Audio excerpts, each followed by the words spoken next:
semoga rekan-rekan dalam keadaan sehat ya dan semangat untuk menyimak video saya. Ya, ini adalah pertemuan ke-13 kawan-kawan. Kita akan membahas perpajakan elektronik ya. Ada dua hal, e-filing atau e-pin dan juga e-pot atau e-bupot ya. Nah, bedanya apa sih sebenarnya Bu? Dua hal ini, e-pin dan e-bupot ya. E-pin teman-teman mungkin sudah pernah tahu, bagi yang sudah bekerja juga pasti sudah pernah sudah memiliki penghasilan, sudah punya NPWP, kemudian juga sudah pasti melaporkan SPT. Nah, SPT ini bisa dilaporkan dalam bentuk elektronik, kita tinggal dimanapun gitu ya, kita bisa tinggal ngeklik, kita buka e-pin ya, websitenya di pajak Go.id gitu ya. Nah, tinggal kita buka, kita entry, kita laporkan SPT kita. Nah, itu adalah e-pin teman-teman. Jadi e-pin sendiri adalah salah satu bentuk fitur perpajakan yang disediakan oleh DJP untuk apa? Untuk sebagai sarana atau media dalam melaporkan SPT tahunan. Ya, bisa orang pribadi, bisa dengan wajib pajak badan. Nah, cuman yang lebih sering dipakai adalah biasanya kalau saya menggunakan e-pin untuk melaporkan SPT tahunan saya biasanya teman-teman. Dan ini juga lebih enak ya, karena kita tidak perlu capek-capek ke kantor pajak begitu, kita ngantri berjam-jam gitu ya, dari pagi baru pulang siangnya gitu, enggak ya, sekarang sudah pakai e-pin. Nah, e-pin ini memudahkan kita selaku wajib pajak. Nah, bedanya apa dengan e-bupot? Bupot sendiri adalah kepanjangan daripada bukti potong teman-teman. Nah, jadi sebenarnya e-bupot juga salah satu fitur perpajakan yang disediakan oleh DJP. Ini digunakan untuk apa Bu? Digunakan untuk sebagai media untuk melaporkan atau mengkrit bukti potong. Nah, kalau dulu membuat bukti potong kan secara manual nih. Nah, kalau sekarang sudah berbasis elektronik, makanya sudah ada e-pin, sudah ada e-bupot. Ini sudah enak sekali kawan-kawan. Dan tentunya e-bupot ini juga diperlakukan spesialis untuk PPh pasal 23 dan 26. Nah, kita selama kurang lebih 1 jam bersama saya ya, video ini mudah-mudahan ya, tapi sih kayaknya nggak nyampe 1 jam ya. Kita belajar hari ini adalah e-pin dan e-bupot. Ya, langsung saja. Nah, adapun untuk pokok bahasan atau outline yang akan kita bahas ada 4 nih rekan-rekan. Yang pertama adalah pendahuluan, yang kedua adalah e-tax dan e-governance, kemudian yang ketiga ada SPT yang wajib lapor dengan menggunakan e-filing gitu ya. Kemudian yang keempat adalah e-bupot, PPh 23 dan 26. Nah, pendahuluan ini hanya sebagai general knowledge saja kawan-kawan. Intinya adalah ada perkembangan teknologi dari mulai tahun 1990-an yang waktu itu disebut dengan World Wide Web gitu ya. Kemudian berkembang lagi di tahun 2000-an berbasis ICT namanya. Nah, sudah mulai sudah mulai berkembang lagi hingga sekarang multimedia teman-teman. Nah, ini sedikit dikutip dari pendapat Bapak Renal Kasali ya, yang mengatakan bahwa memang salah satu bentuk solusi daripada untuk meminimalisasi korupsi di dunia adalah dengan berbasis ICT. Nah, kalau kita berbicara ICT kawan-kawan, ada dua aspek yang perlu kita bahas. ICT ya, ICT kepanjangan daripada kalau nggak salah ya, internet ya, information communication teknologi ya. Coba kita lihat di next slide ya, mudah-mudahan yang saya sampaikan tidak salah ya. Jadi ICT ini ada dua aspek. Pertama adalah informasi dan komunikasi teman-teman. Nah, ini disampaikan di negara kita, di Indonesia, kita merupakan salah satu negara dari urutan ke yang 90-an yang memberantas korupsi dengan menggunakan ICT teman-teman. Nanti kita akan paparkan di next slide ya. Nah, masih sambungan. Singapura merupakan negara satu-satunya di negara Asia yang memang berada di peringkat teratas dalam pemberantasan korupsi teman-teman. Nah, kemudian Bu, Indonesia bagaimana? Indonesia ada di urutan 96 yang tadi sudah saya singgung ya, ada di urutan 96 dari 180 negara yang telah diteliti. Nah, jadi memang basicnya adalah ICT sendiri ya itu memang membantu untuk meminimalisasi tindakan korupsi teman-teman. Ya ini sebagai pengantar. Nah, oke, TIK disebut dengan Teknologi Informasi dan Komunikasi atau disebut dengan ICT ya, Information and Communication Technology. Ini merupakan payung besar terminologi yang mencakup seluruh peralatan teknis untuk memproses dan menyampaikan informasi. Nah, tadi sudah saya sampaikan bahwa memang ada dua aspek, informasi dan komunikasi. Apa Bu bedanya? Kalau informasi ini berkenaan kepada bagaimana sih kita mengelola informasi dengan peralatan yang ada, ya gitu kan. Tapi kalau komunikasi kita berbicara bagaimana kita mentransfer dari satu sisi ke sisi lain, atau bagaimana caranya kita menggunakan alat bantu untuk memproses dan mentransfer data dari satu perangkat ke perangkat lain. Nah, itu komunikasi, teman-teman. Jadi bisa disimpulkan, Bu, TIK atau ICT itu apa sih jadinya? Nah, ini nih ya. Teknologi informasi dan komunikasi yang mengandung pengertian luas segala kegiatan yang terkait dengan pemrosesan, manipulasi, pengelolaan, dan pemindahan informasi antar media. Nah, itu. Nah, kemudian kita berbicara e-tax dan e-governance, teman-teman. Kalau kita lihat e-tax dan e-governance, ini sebenarnya adalah salah satu bentuk fitur DJP juga, Direktorat Jenderal Pajak ya, yang disediakan oleh untuk wajib pajak untuk apa?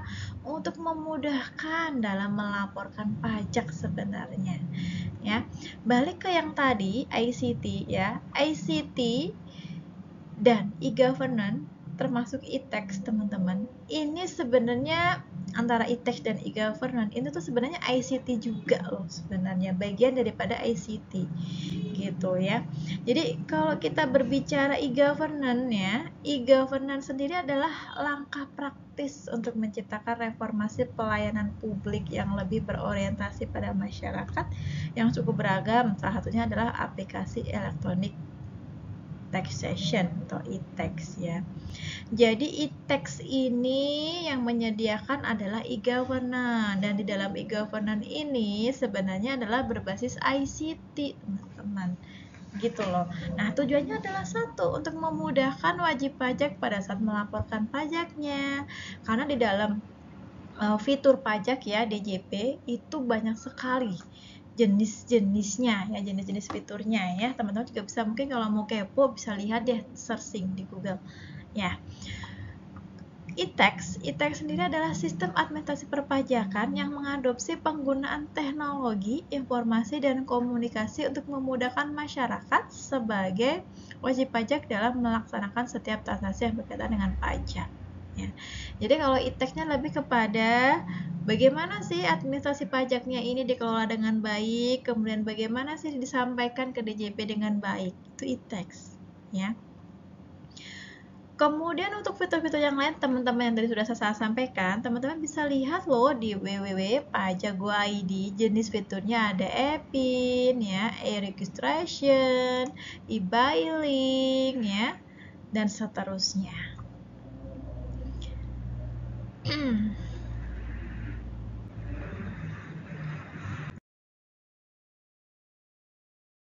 Nah, ini adalah beberapa pendapat dari beberapa ahli begitu ya terkait dengan ICT. Saya tidak kupas banyak, tapi saya sampaikan intisarinya saja bahwa memang ICT adalah satu media berupa hasil teknologi informasi yang dipergunakan oleh manusia untuk berkomunikasi dan berbagi informasi. Gitu ya. Wikipedia pun sama, dianggaplah bahwa memang ICT ini adalah kombinasi daripada komunikasi ya dan informasi. Begitu.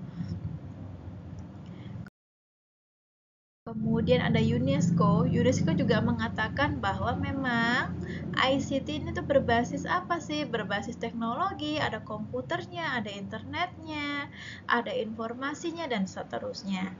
Ya, ini ada versi Morrison ya. Morrison ini juga mengatakan bahwa memang ICT ini adalah piranti lunak komputer, teman-teman. Ya, yang di dalamnya ada fasilitas telekomunikasi, ada caranya menghitung, ada perangkat proyektor, ada learn-one, dan seterusnya. Ini kalau kita baca bahasa IT kayak gini, kita bahas agak kurang paham ya, karena memang kita basicnya bukan IT. Tapi intinya adalah kita paham saja konsep daripada definisi IT itu sendiri, ya. Nah, menurut Kamus Teknopedia juga sama, bahwa memang digunakan untuk bahwa ICT ini digunakan untuk proses komunikasi gitu ya, dianggap seperti telekomunikasi, media penyiaran, dan seterusnya. Nah, kalau kesimpulannya nih teman-teman dari beberapa referensi yang tadi saya sampaikan adalah ini sebenarnya. Suatu alat ICT adalah suatu alat untuk mengelola data yang mempermudah dan mempercepat kita dalam mendapatkan informasi dan berkomunikasi. Gitu ya. Nanti untuk next penjelasannya bisa teman-teman baca kembali ya. Tapi pada intinya adalah sebenarnya bagaimana sih kebermanfaatan daripada ICT ini untuk pajak, Bu? Sebenarnya kan itu. Nah, makanya kenapa DJP itu memberikan salah satu fitur, bukan salah satu, beberapa fitur ya. Di antara yang tadi sudah saya sampaikan ada registration, EPIN, e-filing, e-governance, e-tax, dan seterusnya. Oke, ini juga kalau ini adalah e-governance-nya. Ini menurut World Bank dikatakan bahwa e-governance itu mengacu pada penggunaan teknologi informasi oleh badan pemerintah. Jadi namanya juga governance ya teman-teman ya. Pemerintah artinya bukan orang sembarangan yang mengelola. Yang mengelola siapa? Adalah pemerintah. Dalam hal ini adalah DJP. Gitu ya. E-governance juga merupakan transformasi hubungan internal dan eksternal sektor publik melalui operasi atau kegiatan yang memungkinkan pengguna internet untuk secara strategis menerapkan TIK. Ya. E-governance adalah pengembangan, penyebaran, penegakan kebijakan undang-undang dan peraturan yang dilakukan untuk mendukung berfungsinya e-governance. Nah, jadi sebenarnya adalah kombinasi daripada administrasi perpajakan yang di dalamnya ada peraturan, kemudian dipraktekkan dalam bentuk penyetoran, penghitungan gitu ya, sampai hingga melaporkan. Nah, itu adalah e-governance sebenarnya. Ya, jadi tidak hanya sebatas punya datanya selesai, tapi kita juga harus melakukan kalkulasi, menyetor, dan melapor. Begitu. Ini juga ada di beberapa versi. Menurut Okot Uma ya, disampaikan memang ada dua komponen dasar. Penyampaian layanan kepada masyarakat juga dikenal dengan e-service. Ada proses administrasi pemerintahan yang dikenal dengan e-administration, teman-teman. Kemudian menurut Mehong, nah dan ini yang menurut saya sih paling masuk akal gitu ya. E-government pada intinya mengacu pada pemanfaatan teknologi informasi dan komunikasi, teknologi telekomunikasi berbasis web lainnya untuk memperbaiki dan atau meningkatkan efisiensi dan efektivitas pemberian layanan di sektor publik. Nah, ini loh teman-teman sebenarnya kesimpulannya dari serangkaian referensi ya. Tujuannya adalah untuk memperbaiki dan atau meningkatkan efisiensi dan efektivitas pemberian layanan di sektor publik. Jadi memudahkan pemerintah ya untuk mengurangi apa, Bu? Mengurangi korupsi, meningkatkan transparansi, kenyamanan, pertumbuhan pendapatan, dan atau pengurangan biaya. Gitu ya. Jadi memang ICT yang jenisnya ada e-tax, e-governance itu memang sangat-sangat manfaat sekali. Nah, kita masuk ke EPIN, teman-teman. EPIN sering disebut dengan e-filing, ya. Teman-teman juga pasti ya, saya yakin sudah pada pernah dengar dan pernah melakukan gitu ya, menggunakan. E-filing adalah suatu cara penyampaian SPT tahunan PPh secara elektronik yang dilakukan secara online dan real time melalui internet pada laman website DJP online. Betul ya? Jadi kalau kita mau melaporkan ya lewat ini. Ini adalah website daripada DJP ya. djponline.pajak.go.id lebih tepatnya. Ya. Ini adalah salah satu bentuk layanan SPT teman-teman secara elektronik. Bu, kan ada nih SPT secara manual, kita harus laporkan, kita isi secara manual, kemudian kita laporkan di kantor pajak ada yang begitu, tapi kalau ini langsung elektronik, teman-teman langsung mengentry di komputer gitu ya. Kemudian selesai laporkan send, nanti akan dapat buktinya ya, bukti pelaporan. Oke. DJP Online adalah layanan pajak online yang disediakan oleh DJP melalui laman dan atau aplikasi untuk perangkat bergerak gitu ya, atau mobile device. Adapun penyedia layanan SPT elektronik merupakan pihak ditunjuk untuk menyelenggarakan layanan berkaitan dengan proses penyampaian e-filing DJP yang meliputi penyedia aplikasi SPT elektronik dan penyalur SPT elektronik. Nah, itu ya teman-teman ya, secara garis besarnya e-PIN ini memudahkan ya, memudahkan wajib pajak biar nggak ribet, biar nggak serba manual. Karena kita tahu kalau kita ngitung manual pun terkadang kita sudah pakai kalau kita faktor capek, kelelahan, infonya jadi salah atau mungkin salah hitung. Bahkan meskipun kita sudah menggunakan kalkulator sekalipun, ya kan? Tapi kalau dengan sistem itu sudah inline dengan lawan transaksinya, misalkan kita jadi satu perusahaan, kita memperoleh bukti potong nih. Bukti potong itu akan make sure secara otomatis nilai nominalnya pada saat kita mau melakukan SPT, teman-teman. Gitu loh. Ya, jadi memudahkan dan lebih efisien. Nah, SPT yang wajib lapor dengan menggunakan e-filing itu yang bagaimana, Bu? Nah, ini disampaikan di sini. Sebenarnya ada 6 kriteria. Siapa sih yang wajib lapor menggunakan e-PIN gitu ya? Di sini ya, wajib pajak yang terdaftar di KPP Madya, kawan-kawan. Kemudian di KPP Lingkungan Kanwil DJP Jakarta Khusus. Ya, ini sudah ada ketentuannya. Kemudian kan DJP wajib pajak besar, wajib menyampaikan SPT tahunan. Kemudian yang melakukan SPT massa di pasal 21 dan 26. Kemudian yang melaporkan SPT massa PPN ya, ini juga perlu menggunakan e-PIN. Selain bagi pada wajib pajak tersebut, nah ini ya, kewajiban penyampaian SPT melalui e-PIN juga berlaku bagi wajib pajak tertentu, antara lain yang melakukan pemotongan nih ya PPh terhadap lebih dari 20 karyawan.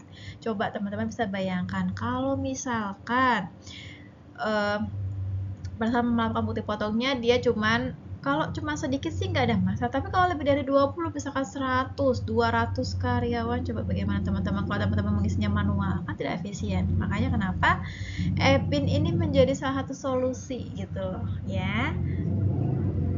Kemudian ini dia, dan pengusaha kena pajak yang menggunakan e-PIN untuk menyampaikan SPT masa PPN. Nah, ini adalah serangkaian orang-orang atau wajib pajak yang memang dipersyaratkan untuk menggunakan e-PIN sebagai bentuk pelaporannya.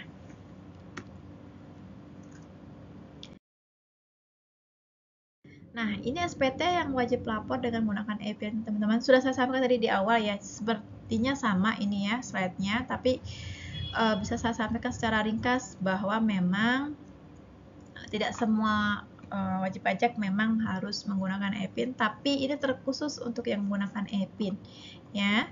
SPT masa wajib disampaikan dengan dokumen elektronik dan seterusnya teman-teman ya, yang terdaftar di Madya yang tadi seperti saya sudah sampaikan. Kemudian yang Jakarta Khusus ya, yang sudah biasa menyampaikan SPT-nya dalam bentuk elektronik ya. Kemudian yang masuk di kategori yang kedua ini ya, SPT masa PPh 21 dan atau PPh 26 dalam bentuk dokumen elektronik wajib digunakan oleh pemotong pajak sepanjang pemotong pajak tersebut masuk kriteria ini. 3 kriteria kawan-kawan. Ya, melakukan pemotongan PPh pasal 21 dan atau pasal 26 terhadap pegawai tetap dan penerima pensiun dan atau tunjangan hari tua berkala dan atau terhadap aparatur sipil negara, anggota TNI, pejabat negara dan pensiun yang jumlahnya lebih dari 20 orang dalam satu masa pajak ya. Kriteria berikutnya yang melakukan pemotongan PPh pasal 21 tidak binal dan atau pasal 26 selain pemotongan PPh sebagaimana dimaksud dalam huruf A yang tadi ya, dengan bukti pemotongan yang jumlahnya lebih dari 20 dokumen dalam satu masa pajak. Kemudian yang berikutnya melakukan pemotongan PPh pasal 21 yang sifatnya final dengan bukti pemotongan yang jumlahnya lebih dari 20 dokumen dalam satu masa dan atau melakukan pembayaran pajak dengan surat setoran pajak dan atau sarana administrasi yang kedudukannya disampaikan dengan SSP ya teman-teman. Tentu jumlahnya harus lebih dari 20 dokumen dalam satu masa pajak Ya, jadi ini ya untuk persyaratannya. Nah, kemudian yang berikutnya yang ketiga, kan ada 6 ya. Yang ketiga adalah yang melakukan pelaporan SPT massa di pasal 23 dan 26 dalam bentuk elektronik. Nah, ya, jenisnya ada banyak ya, teman-teman ya. Sepanjang yang dimaksud pada kriteria yang tadi ini ya, menerbitkan lebih dari 20 gitu ya pemotongnya dalam hal itu masa pajak. Kemudian jumlah penghasilan brutonya juga harus lebih dari 100 juta ya teman-teman ya. Kalau di bawah itu boleh tidak menggunakan EPIN, kan begitu. Nah, sambungannya yang keempat, SPT massa PPN wajib disampaikan kepada pengusaha kena pajak dalam bentuk dokumen elektronik ini ya. Kemudian yang kelima, SPT massa PPN bagi pemungut PPN wajib disampaikan dalam bentuk dokumen elektronik oleh setiap pemungut. Ini ada keterangannya, ada bendahara pusat ya, kemudian bendahara pemerintah daerah, ada kepala urusan keuangan dan seterusnya. Yang terakhir adalah SPT tahunan wajib disampaikan dalam bentuk dokumen elektronik atau EPIN. Itu jika memang ketentuannya adalah ini teman-teman. Terdaftar di KPP Madya ya, yang tadi Jakarta khusus lingkungan wilayah. DJP wajib pajak besar sudah menyampaikan SPT tahunan dalam bentuk elektronik ya. Kemudian menyampaikan SPT masa pajak penghasilan pasal 2 dalam bentuk dokumen elektronik. Kemudian SPT masa PPH ya, elektronik juga. Kemudian PPN-nya juga elektronik. Jasa konsultan pajak ya, dalam pemungutan kewajiban pengisian SPT tahunan pajak penghasilan dan atau laporan keuangan audit oleh kantor akuntan publik gitu ya. Nah, ini dia teman-teman. Apabila wajib pajak yang diwajibkan menyampaikan EWST melalui EV ternyata menggunakan cara lain seperti menyampaikan secara langsung atau mengirimkan via pos, maka SPT yang disampaikan tidak dapat diterima dan dikembalikan kepada wajib pajak yang bersangkutan. Jadi hati-hati jika selama memang sudah melakukan pelaporan SPT-nya itu sudah menggunakan EPIN atau elektronik, ya jangan seterus-terusnya ganti gitu ya, maksudnya ya teman-teman ya. Tiba-tiba dikirim via pos atau mungkin datang langsung ke KPP, jangan. Mendingan dilanjutkan. Justru kalau tidak dilanjutkan malah nanti tidak akan diterima. Gitu. Nah, SPT yang wajib lapor dengan menggunakan e-filing. Nah, ini ya. Bahwa memang betul disampaikan, sistem pelaporan pajak oleh wajib pajak akan efektif apabila dilakukan secara online. Ya, jadi betul ya teman-teman, kalau ada yang online lebih simpel, kenapa enggak kita lakukan, kan begitu.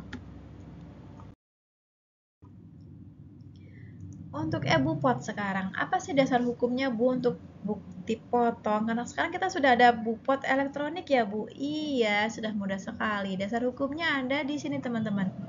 Ada di Per 04/PJ/2017 ya, itu tentang isi, tata cara pengisian dan penyampaian surat pemberitahuan masa pajak. Kemudian juga ada yang namanya ini dia. Bupot yang sudah disampaikan di tanggal 31 Maret ya. Ya udah, aplikasi penggunanya sudah mulai di 2017. Kemudian dasar hukum yang lainnya juga ada di KEP nomor 599 PJ 2019 teman-teman. Ya, ini juga sama Bupot juga ya. Kemudian juga ada PR nomor yang tadi ini ya. Ini yang sama ya teman-teman ya. Kemudian di tahun 2020 juga ada nih CAP, keputusan Direktur Jenderal Pajak. Juga sama tentang Bupot juga.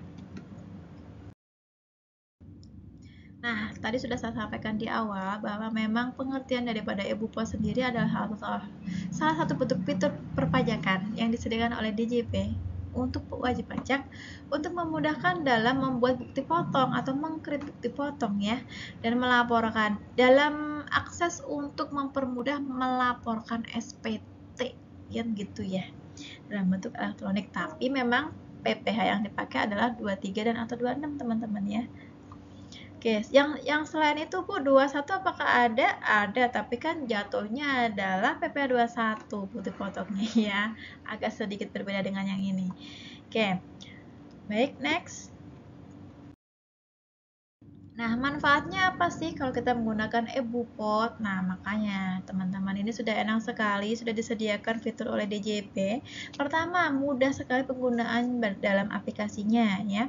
Dan sifatnya adalah real time teman-teman. Tampilannya juga simple, menarik begitu ya. Kemudian sudah berbasis web atau digital, tidak perlu install lagi gitu. Jadi teman-teman tidak perlu install, cukup buka linknya, kemudian langsung langsung praktekkan, langsung pakai, tidak perlu install dan aktivasi. Kemudian hemat waktu teman-teman ya, lebih efisien. Keamanan data juga terjamin karena memang apapun yang kita laporkan di DJP itu akan dijamin kerahasiaannya. Kemudian memiliki fitur tanda tangan elektronik ya, kalau di e-Bupot ini memang sudah didesain ya, sudah ada tanda tangan elektroniknya, jadi udah otomatis begitu ya. Jadi ini beberapa manfaat daripada e-Bupot. Nah, kemudian untuk kriteria wajib pajak. Nah, kriteria wajib pajak yang memang boleh menggunakan Bupot ini sudah ditentukan di per 1 Agustus 2020 ya. Yang pertama adalah seluruh pengusaha kena pajak di KPP Pratama seluruh Indonesia. Yang kedua, sudah harus memiliki pemotongan PPh ya. Jika ada pemotongan PPh 23 dan 26 sudah masuk, dan memang bukti potongnya harus lebih dari 20 ya, teman-teman ya. Kemudian yang ketiga adalah menerbitkan bukti pemotongan dengan jumlah penghasilannya harus lebih daripada 100 juta dalam satu bukti potong. Kemudian berikutnya sudah pernah menyampaikan SPT masa elektronik. Jadi ini adalah kriteria wajib pajak yang memang sudah boleh menggunakan e-Bupot. Ini baru dilaunchingkan per 1 Agustus 2020.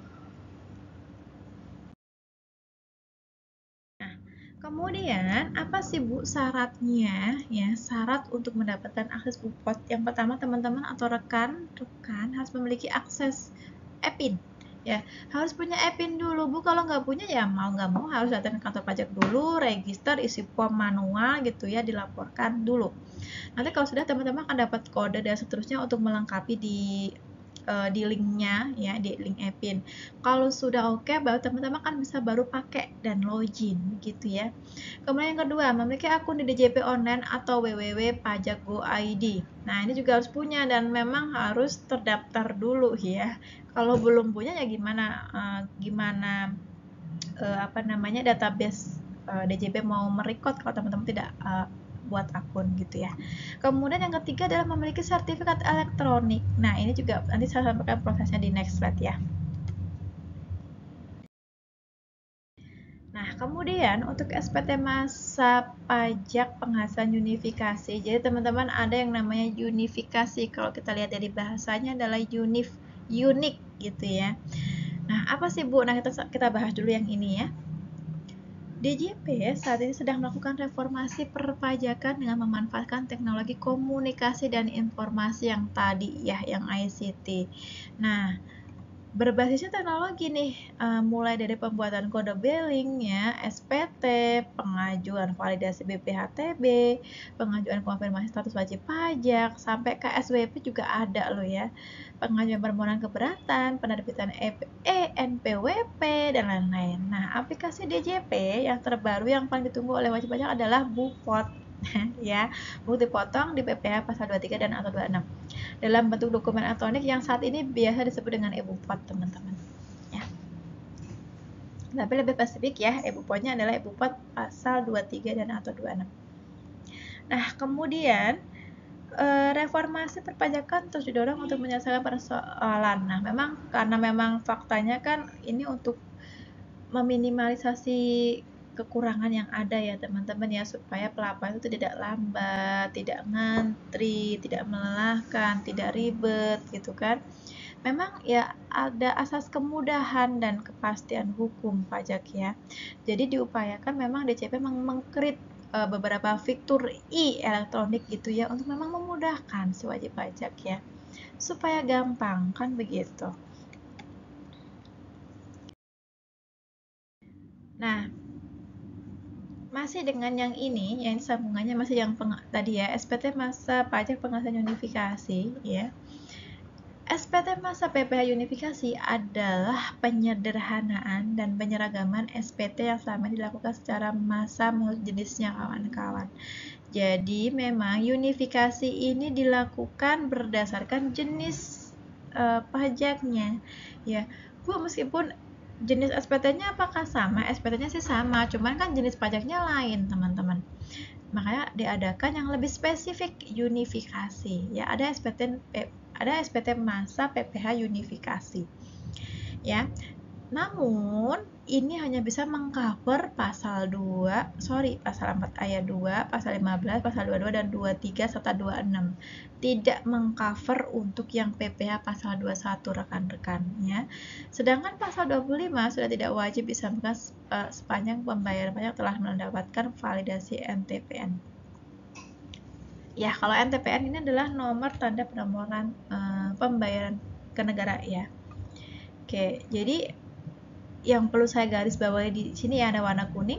Bukti pemotongan atau pemungutan unifikasi adalah dokumen dalam format standar atau dokumen lain yang dipersamakan yang dibuat oleh pemotong atau pemungut PPh sebagai bukti atas pemotongan atau pemungutan PPh dan menunjukkan besarnya PPh yang tadi dipungut. Sementara dokumen yang dipersamakan adalah dokumen berupa formulir kertas atau dokumen elektronik yang memuat data atau informasi pemotongan dan pemungutan PPh tertentu, teman-teman.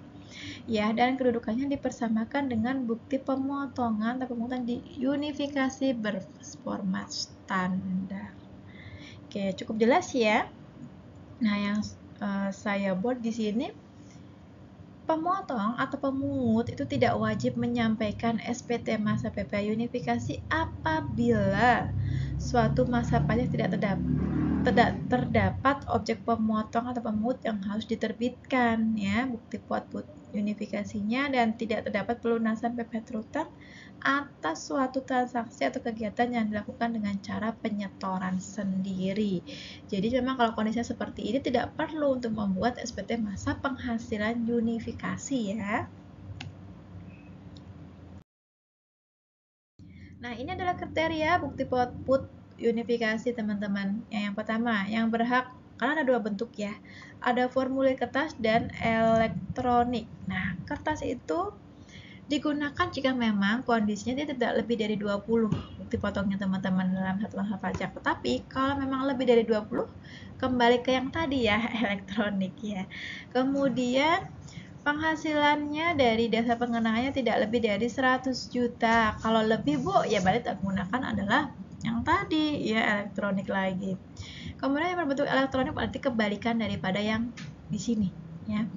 Elektronik itu jika dia lebih dari 20, kemudian dia lebih dari 100 juta ya. Kemudian ini membuat bukpot untuk objek nanti jenis pajaknya ya, pajak pasal 4 ayat 2. Contohnya seperti deposito, diskonto, hasil penjualan saham dan seterusnya. Sudah biasa menyampaikan SPT masa elektronik ya berarti harus disampaikan secara elektronik lagi kan, begitu ya. Kemudian terdaftar di KPP, tadi juga sudah saya singgung bahwa ini adalah persyaratan utama ya, teman-teman ya, menggunakan elektronik. Nah, masih dengan sambungan kriteria put-putnya ya. Ini sudah ditentukan, maksudnya adalah sudah ditentukan loh, Bu, maksudnya siapa sih pemotong atau pemungut PPh itu sudah ditentukan oleh DJP, begitu maksudnya. Kemudian PPh tidak menggunakan formulir, saya sampai dari depan ya.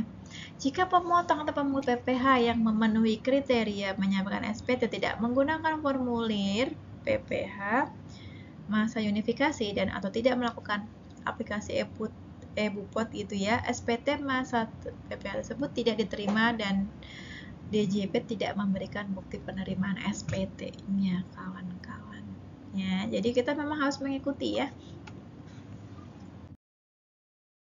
Nah, untuk bukti pemotongan atau pemungutan unifikasi, nah ini loh, Bu, apa saja sih di dalamnya. Nah, ini ya, ini adalah ketentuan daripada kalau kita mau menggunakan bupot tapi yang unifikasi, teman-teman ya. SSP tetap dibuat jika terjadi transaksi mengenai pelaksanaan PP 23 tahun 2018 begitu ya.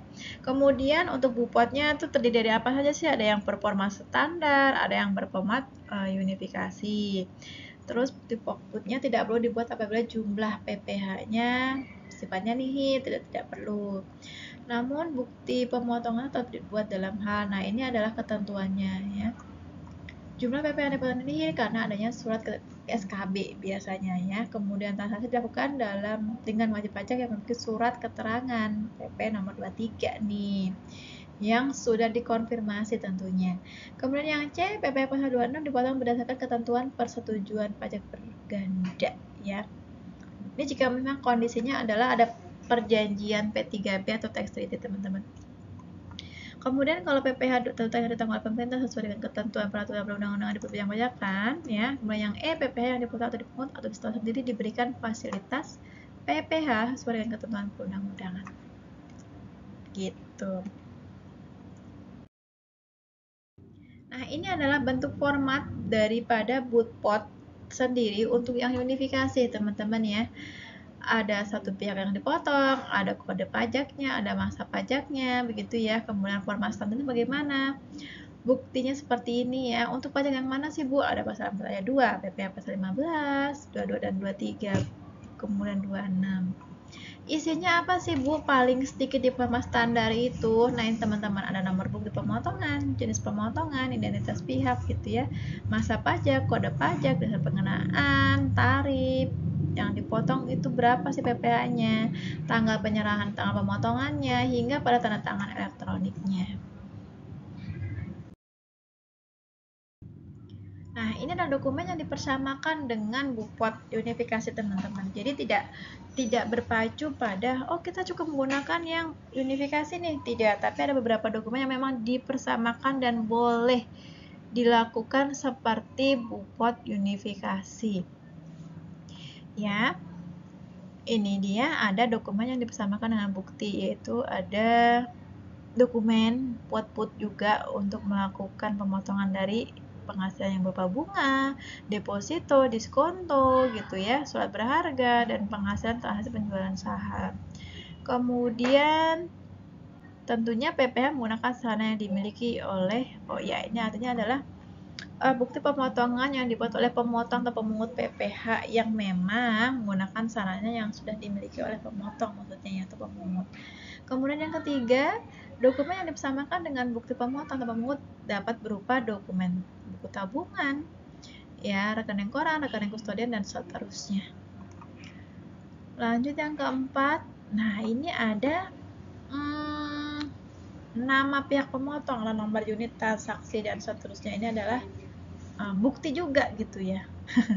Oke, nah apabila wajib pajak luar negeri ingin menerapkan ketentuan persetujuan penghinaan pajak berganda, wajib pajak luar negeri harus memberikan tanda terima surat keterangan domisili wajib pajak luar negeri sesuai dengan ketentuan perundang-undangan perpajakan. Ya, jadi memang kalau kita berbicara tentang pajak penghinaan berganda atau tax treaty atau P3B, teman-teman, ini biasanya ada ketentuan khusus di dalam perjanjian P3B itu sendiri. Nah, ya bisa jadi misalkan mengikuti peraturan Indonesia. Contohnya Indonesia dengan Malaysia nih ada perjanjian P3B. Indonesia memiliki peraturan domestik Indonesia, di Malaysia pun sama. Nah, untuk menjembatani supaya tidak double tax, tidak double pajaknya itu tidak dipajaki secara double gitu loh teman-teman. Makanya kita ada perjanjian namanya perjanjian tax treaty. Nah, karena perjanjian tax treaty ini bersifat lex specialis, artinya kita menggunakan peraturan termasuk tarif yang ada di tax treaty, bukan menggunakan peraturan pajak domestik Indonesia ataupun Malaysia. Gitu ya untuk penghindaran pajak berganda ya. Oke. Nah, ini untuk formulir SPT masa PPh unifikasi ya. Jadi ada beberapa SPT-nya. Di dalamnya ada apa saja? Nah, di dalam ada ini ya. Ada induk SPT, daftar rincian, PPh, daftar ojek pemotongan ya. Kemudian SPT yang paling sedikit itu memang harus memuat ini dia masa pajak, tahun, status, identitas, jenis PPh, dasar pengenaan pajak, nilai PPh-nya ya, sampai dengan tanggal pembuatan SPT. Kemudian yang ketiga ada SPT masa PPH unifikasi dibuat sesuai dengan contoh format sebagaimana dalam lampiran huruf C dan lampiran huruf D. Ya, ini ada ya teman-teman ya. Teman-teman kalau misalkan mau kepo bisa search di Google, Bu, formula SPT masa PPH unifikasi seperti apa sih? Dan di dalamnya ada ini teman-teman. Ya. Oke. Nah, oke, untuk PPh 21 yang ditanggung pemerintah kan ada ya, PPh yang ditanggung karyawan, ditanggung perusahaan, ada juga yang ditanggung pemerintah. Nah, untuk PPh 21 yang ditanggung pemerintah disingkat dengan DTP, ini adalah PPh karyawan yang seharusnya dipotong oleh pemberi kerja, dikembalikan kepada karyawan sebagai faktor penambah penghasilan di tiap bulan. Jadi, ini jelas merupakan insentif perpajakan ya. Kepada karyawan tetap diberikan bukti pemotongan PPh 21 sehingga pada akhir tahun pajak karyawan tersebut bisa memperhitungkan pajaknya sebagai bukti pembayaran di muka gitu ya. Dalam hal ini, PPh tetap dikenakan hanya bebannya digeser dari karyawan ke pemerintah. Gitu ya, teman-teman ya. Nah, ini adalah kewajiban pemotong, apa sih yang harus dilakukan dan apa aja sanksinya gitu ya.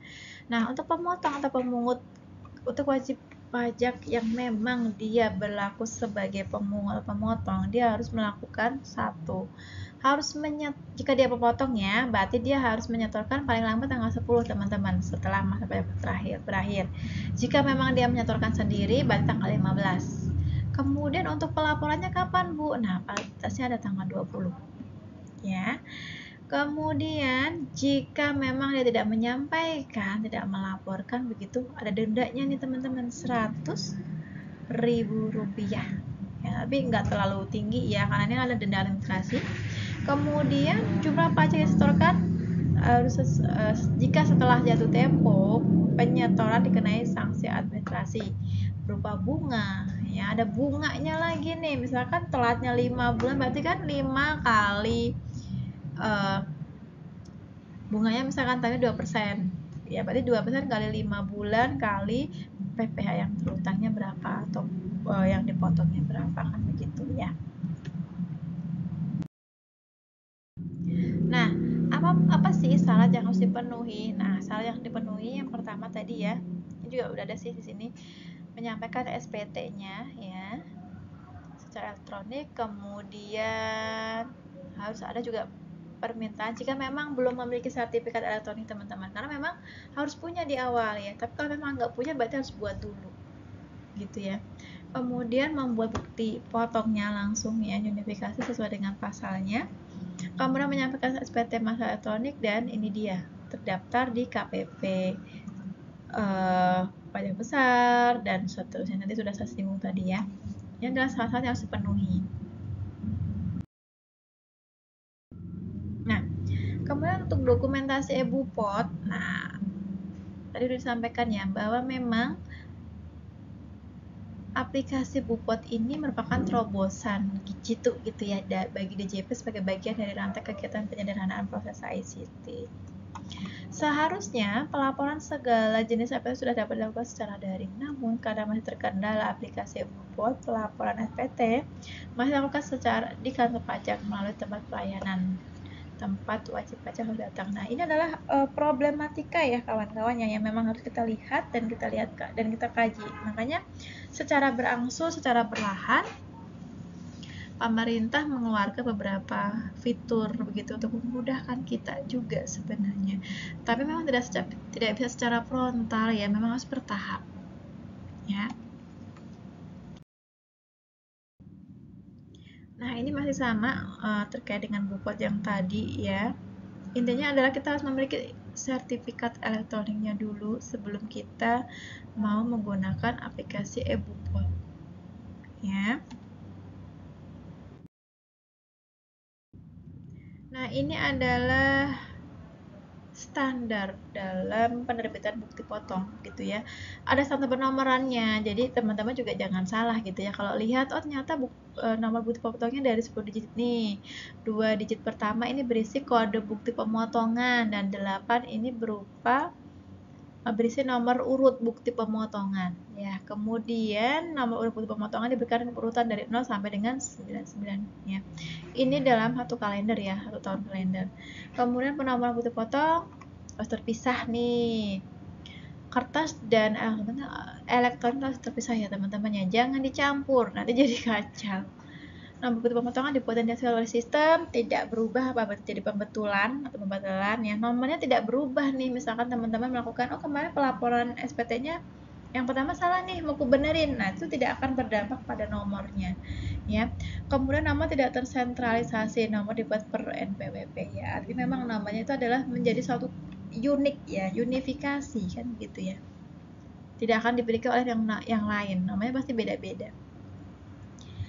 Ini secara selintas dokumentasi EBUPOT. Jadi prosesnya untuk mengajukan aplikasi atau menggunakan aplikasi EBUPOT ya dari KPP dulu teman-teman, datang ke KPP ya. KPP nanti akan memproses EPIN-nya teman-teman. Kalau sudah membuat EPIN begitu ya. Ya, ini wajib aja datang ke langsung ke KPP untuk meminta aktivasi EPIN. Kalau sudah dibuat gitu ya, gunakan EPIN-nya untuk mendaftarkan di akun DJP ya melalui website DJP. Nah, kalau juga sudah, si wajib pajak ini kan sudah memiliki EPIN nih. Nah, dia tinggal masukkan username dan login. Nah, tinggal langsung ke ini ya, aplikasi BUPOT-nya. Mudah ya. Tetapi memang syaratnya adalah mengajukan surat elektronik terlebih dahulu. Ya, sama juga seperti yang gambar kedua, ini juga kurang lebih sama. Ya. Oke, mudah ya saya rasa.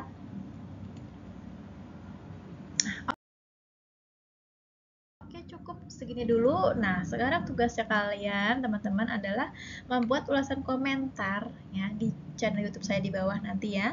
Silahkan sampaikan komentarnya kurang lebih atau minimal itu adalah 300 karakter dan bisa lebih, silahkan dikupas. Apa sih yang bisa teman-teman simpulkan dari pemaparan saya hari ini ya? Sampaikanlah sesuai dengan terarah dan terstruktur begitu ya. Sampaikanlah di kolom komentar, itu juga bagian daripada teman-teman belajar, juga bagian daripada presentasi ya. Tetap semangat terus, jangan lupa like dan subscribe bagi yang belum subscribe ya. Semoga tetap semangat belajarnya, tetap fokus dan semangat untuk belajar pajak ya, karena ini menjadi mediasi teman-teman nanti untuk ke depan biar paham pajak ya. Oke, itu saja dari saya. Mohon maaf jika ada tutur kata saya yang kurang berkenan. Wabillahi taufiq wal hidayah. Wassalamualaikum warahmatullahi wabarakatuh. Dadah. Assalamualaikum.